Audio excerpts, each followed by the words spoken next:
So it's been more than 4 years since I left the United States and moved all the way across the world to Bangkok, Thailand. Throughout these past 4 years, I've been traveling all across Asia, and I want to share my experiences and insights on the comparison of the United States and Asia. And by the way, if you're interested in becoming a digital nomad, check out my free group. The first thing I noticed since leaving the United States was the reverse culture shock.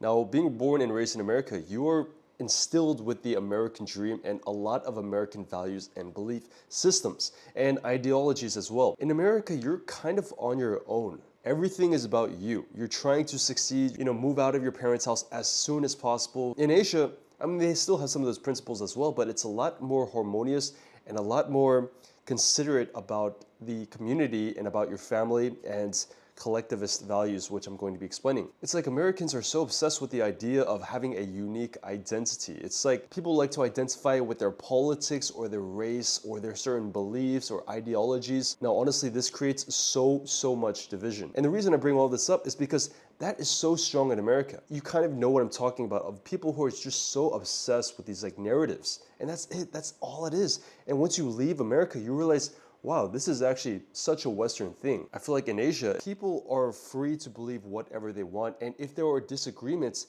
it's okay. Like, we are still neighbors. Like, we still treat each other as neighbors. We're not hostile against each other. There's a certain like wantingness of harmony and flow and just not creating confrontation, which is very nice because honestly, to each their own. You can believe whatever you want to believe. Just don't shove it down our throats. Just don't show it on the news and on the TV and on the media 24/7. This brings me to my next point, is that in Asia, nearly everybody is respectful and polite and considerate of others. For example, if you were to ride the subway, you're not going to hear any music. You're not going to hear any loud conversations or people like, just being obnoxious and being inconsiderate. Whereas in America, if you ride the New York subway, you have people like just trashing the place, just eating on the subway, talking seriously so loud. In Asia, it's like, it's very considerate. It's like, oh, I don't want to eat on the subway because it might cause a smell. Whereas in America, would the average American consider that? Obviously, these are generalities, of course. But in general, I just feel like there's more respect, more politefulness. And don't get me wrong, I'm not here to bash on Americans or anything.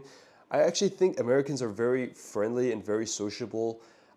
And I think they have their own charm of sparking up conversations randomly or lending a hand if somebody needs help or making their opinion heard. For example, if they like your shoes, they're going to tell you you like your shoes. Whereas maybe in Asia, they might not say anything. They might not make random conversation with strangers. Whereas in America, it's definitely more common. While Americans might be more sociable, I think Asians are going to be more politeful and more respectful. And speaking of social norms, let's talk about safety and crime. Now, this is going to be a big one. When I lived in a lot of big cities in America, such as Atlanta, such as Miami, LA, New York City, I felt a certain sense of having to be extremely aware of my surroundings and be aware of the physical threat of violence or danger always. Like, I'm not talking about like 24/7 every single minute of the day, but I'm talking about if I'm walking on a street or if it's a certain period of the day or if I'm walking in a particular neighborhood, I gotta have my senses up. Whereas here in Asia, it's like everywhere you go, you don't really have to worry. Now, I'm not gonna say there's no crime in Asia, but I'm saying in America, it's so much more common. It's like you actually have to watch out for yourself in America. You have to be on guard. I haven't felt that in Thailand, in Taipei, in Korea, in Japan, Bali, in Vietnam. I've never, not once did I feel any kind of malicious, kind of physical danger from other people. Next up is, of course, the language barrier. Now, just about everywhere in Asia, there's going to be a bit of a language barrier, except for perhaps Malaysia, Singapore, and the Philippines. So using something like the TimeKettle's W4 Pro here can allow you to converse directly with the locals with its live translation. So let me show you how it works. We just stepped outside, grabbed a snack, and give you a real-life example of how the TimeKettle works. So we have the device here, we're gonna open it up. We're gonna put these on each person's ears and then just pair it to the app on your phone. What's one thing about American culture that you find really different than Thai culture? น่าจะเป็นการใส่รองเท้าเข้าไปในบ้านค่ะ Oh, I see.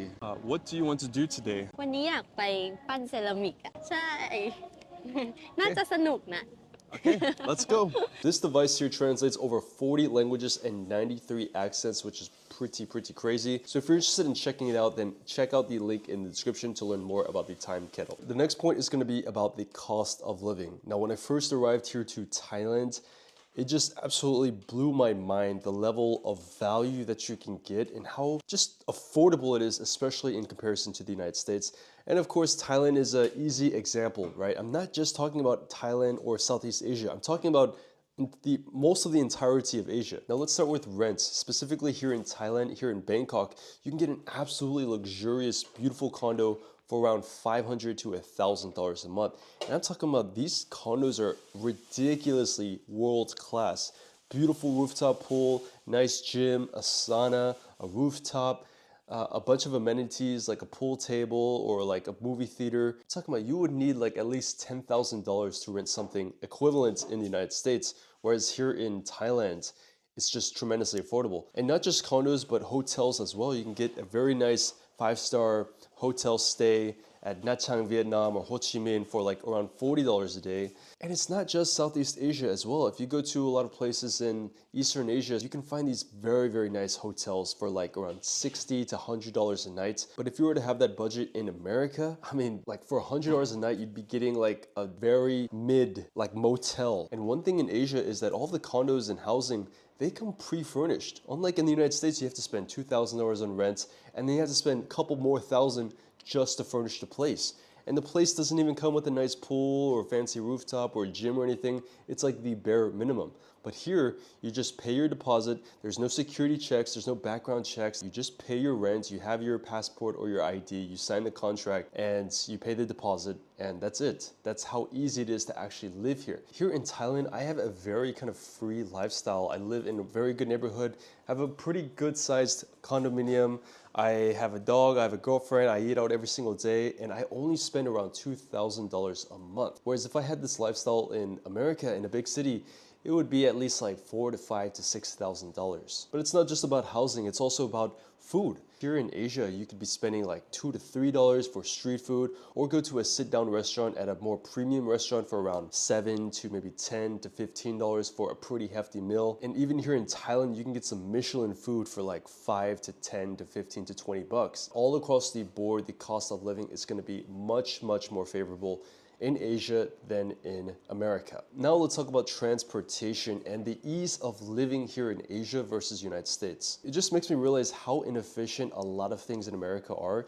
Even though America kind of preaches itself as like very world class and kind of state of the art, it's so much more inefficient than a lot of things in Asia. For example, Bangkok is nowhere near as developed as like New York City, but I find myself having so much more convenience here than in New York. And it's not just about my money, right? It's like I can access the train system and it's much more like convenient, it's much more cleaner. I can order an Uber and have express delivery. I can ship things to people. I can call somebody and have somebody come to my apartment and move things for me. I can do all this stuff. I can do instant delivery, food delivery, all this stuff in like an afternoon, and it's insanely affordable. Whereas a lot of these things in America, it's just not as streamlined or not as quick. In America, you absolutely need a car, except if you live in New York City. Like that's the only exception. You need to worry about parking, you need to worry about paying for gas, car insurance, getting home safely if you go out on a night drive and stuff. Like you just have to, it's quite stressful to have a car. And that's one of the best things is when I left America, I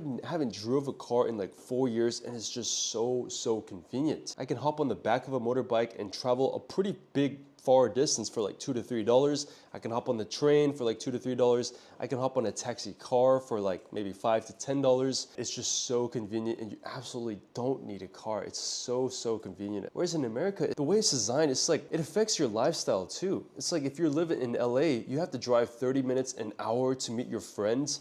And then you have to drive 20, 30 more minutes to get to the destination, whether it's like a bar or a club or something.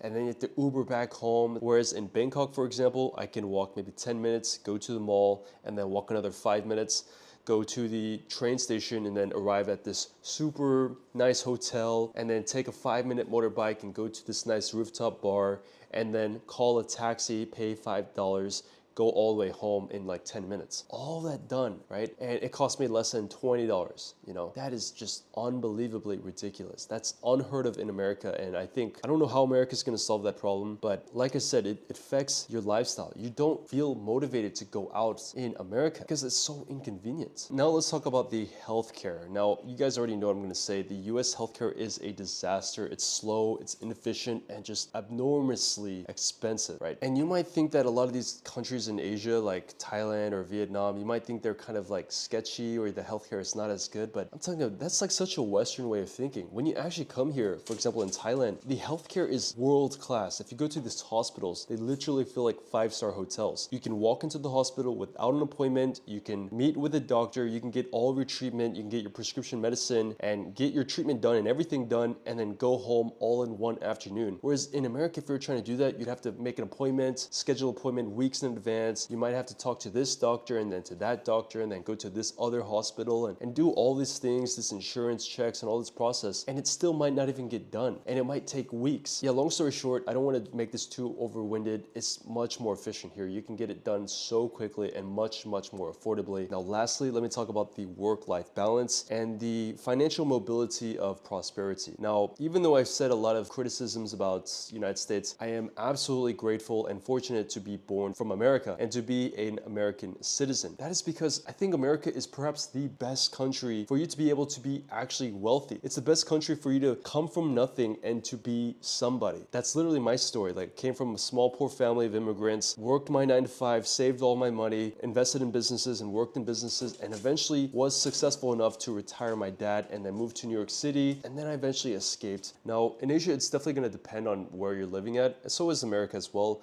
If you're living in Southeast Asia, it's going to be a lot more chill, a lot more relaxed.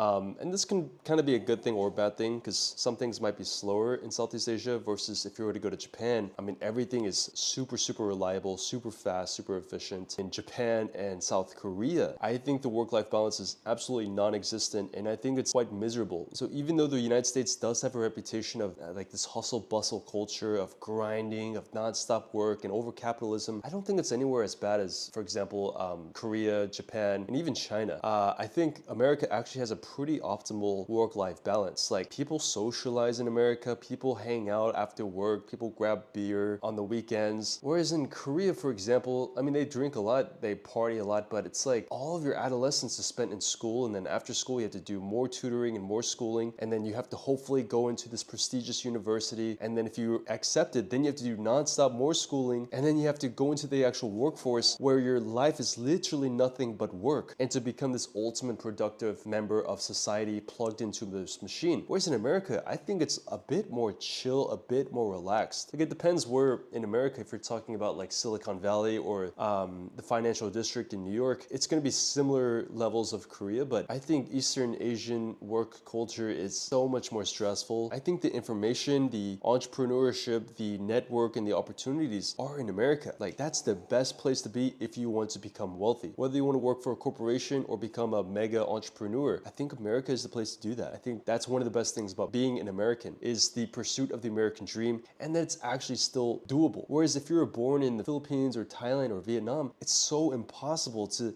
escape from poverty here in Southeast Asia. Whereas if you're poor in America, I mean, you could work your 9 to 5 job, you could save a bunch, you could take out a loan, you could do all these things, and there's a lot of resources and there's upwards mobility. Whereas that's hard to say in other impoverished places here in Asia. So to conclude this video, I am very grateful that I was born in America and that have had this American experience and that I have moved away from America. But of course, it all depends. Everybody's gonna have different experiences and every country is different. So it's gonna be hard to generalize a lot of these things, but these are just my experiences, my insights. Let me know if you agree or disagree with anything. Leave them down in the comments below. Follow me on Instagram. Make sure to join my free digital nomad group if you're interested in becoming a digital nomad, and I'll see you guys in the next video.